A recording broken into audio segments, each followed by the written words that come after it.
Hi, and welcome to AMA University. Today we're talking about scenarios. After our initial work, we chose two major axes that we thought were most interesting.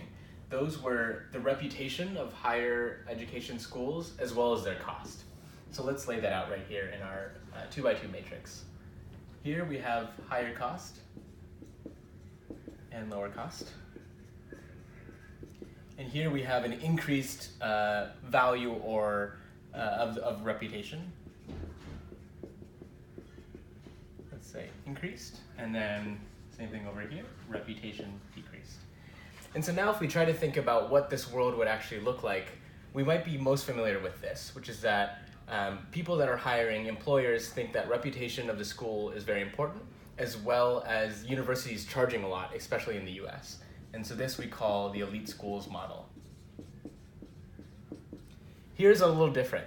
Reputation is still super important, but the cost is less. And so all these people who weren't able to get education before now can for this lower cost, opening the floodgates.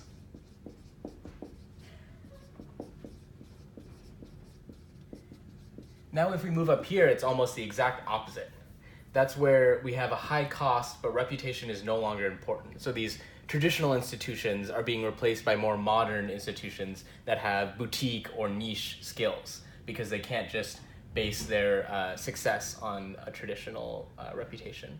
And so this we called the go for value model. Because everything is extremely expensive still, yet the reputation is less important, you're choosing something that fits most with your values as well as is lower cost as possible. And then finally we have this section here, which we dubbed the free-for-all. And that's when there is no longer any necessity to have a reputation, a degree on your transcript or on your resume, and the cost and barrier to entry is also very low. And some questions come up around what is the difference between reputation and brand. We think that reputation is a perception of an organization or a person that is based on history or tradition, whereas brand is something that can be constantly changing and updating. So please look below in our description and you can see more information about these four categories. Thanks.